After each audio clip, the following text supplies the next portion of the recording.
I'm sorry. But I don't want to be an emperor. That's not my business. I don't want to rule or conquer anyone. I should like to help everyone if possible. Jew, Gentile, black man, white. We all want to help one another. Human beings are like that. We want to live by each other's happiness, not by each other's misery. We don't want to hate and despise one another. In this world there's room for everyone, and the good earth is rich and can provide for everyone. The way of life can be free and beautiful, but we have lost the way. Greed has poisoned men's souls, has barricaded the world with hate, has goose-stepped us into misery and bloodshed. We have developed speed, but we have shut ourselves in. Machinery that gives abundance has left us in want. Our knowledge has made us cynical, our cleverness hard and unkind. We think too much and feel too little. More than machinery, we need humanity. More than cleverness, we need kindness and gentleness. Without these qualities, life will be violent, and all will be lost. The aeroplane and the radio have brought us closer together. The very nature of these inventions cries out for the goodness in men, cries out for universal brotherhood, for the unity of us all. Even now, my voice is reaching millions throughout the world. Millions of despairing men, women, and little children, victims of a system that makes men torture and imprison innocent people. To those who can hear me, I say, do not despair. The misery that is now upon us is but the passing of greed, the bitterness of men who fear the way of human progress. The hate of men will pass, and dictators die, and the power they took from the people will return to the people. And so long as men die, liberty will never perish. Soldiers, don't give yourselves to brutes. Men who despise you, enslave you, who regiment your lives, tell you what to do, what to think, and what to feel, who drill you, diet you, treat you like cattle, use you as cannon fodder. Don't give yourselves to these unnatural men, machine men, with machine minds and machine hearts. You are not machines. You are not cattle. You are men. You have the love of humanity in your hearts. You don't hate. Only the unloved hate. The unloved and the unnatural. Soldiers, don't fight for slavery. Fight for liberty. In the 17th chapter of St. Luke it is written, the kingdom of God is within man. Not one man nor a group of men, but in all men. In you. You, the people, have the power. The power to create machines. The power to create happiness. You, the people, have the power to make this life free and beautiful. To make this life a wonderful adventure. Then in the name of democracy, let us use that power. Let us all unite. Let us fight for a new world. A decent world. That will give men a chance to work, that will give youth a future and old age a security. By the promise of these things, brutes have risen to power, but they lie. They do not fulfill that promise. They never will. Dictators free themselves, but they enslave the people. Now let us fight to fulfill that promise. Let us fight to free the world, to do away with national barriers, to do away with greed, with hate and intolerance. Let us fight for a world of reason, a world where science and progress will lead to all men's happiness. Soldiers, in the name of democracy, let us all unite!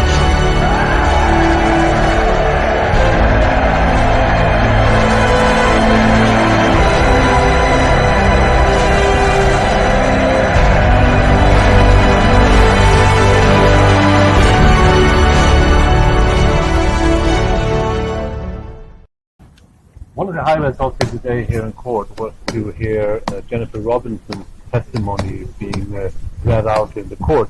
Jennifer is, of course, as many of you know, a lawyer for Julian Assange.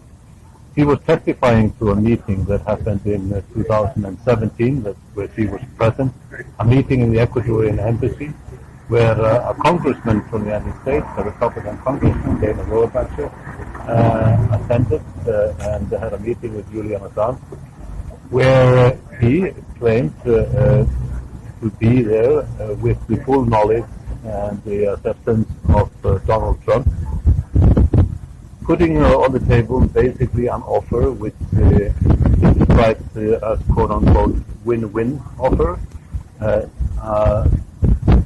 Julian Assange. The offer that he would reveal the source of the DNC leak in 2015, in exchange for a presidential pardon by Donald Trump.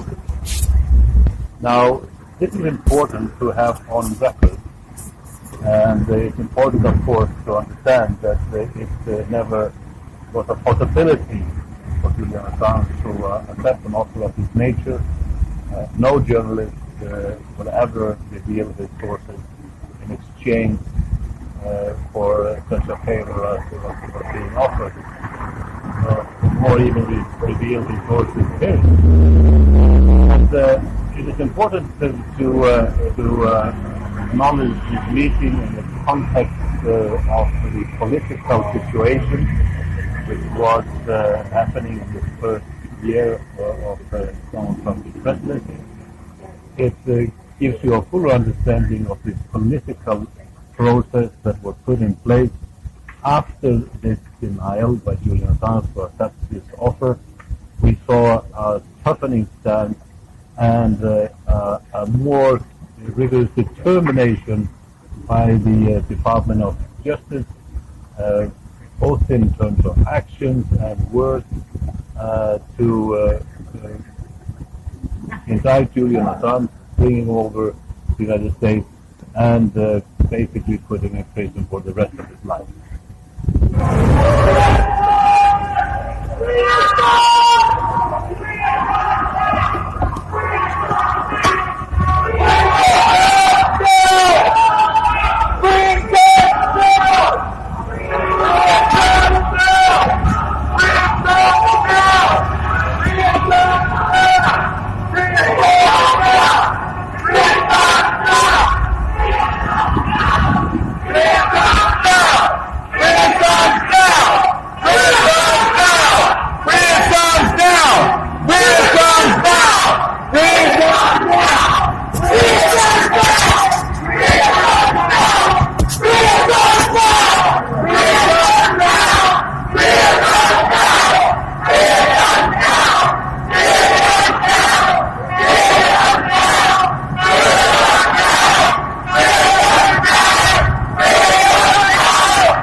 What do you want to say about today? Well, we've had a week now of conclusive and overwhelming audience. All week with Julian and WikiLeaks treasuring, protecting and cherishing, particularly in the redactions and analysis that WikiLeaks underwent until such time as David well, let's not mention their names, until such time as two journalists released the passphrase into the cache of cables, and they were published on John Young's Cryptome. So overall, the intensity of the week was demonstrating the thoroughness of redaction and the care for people and treasuring and cherishing life. Now, Julian stood up. El Masri's evidence is really important. El Masri was a German citizen kidnapped, taken to, I've forgotten where.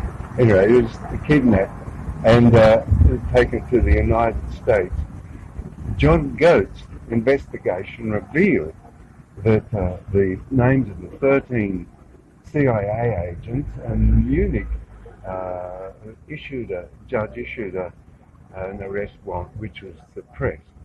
Julian stood up and said he will not stand by, he will not allow the torture, the witness torture of somebody to be censored, and insisted that the court listen and hear and write down El Masri's evidence.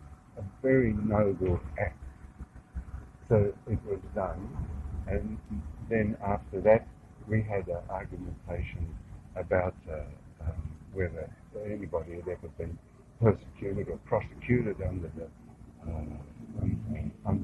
Espionage Act. But what I want to emphasise is the entire week demonstrates to anybody who hears that WikiLeaks did the redactions, cared and cherished the life of Julian. In his current circumstances, had the ability to stand up and insist that the witness statement of somebody who was tortured be heard in the court. Thank you. Thank you, John.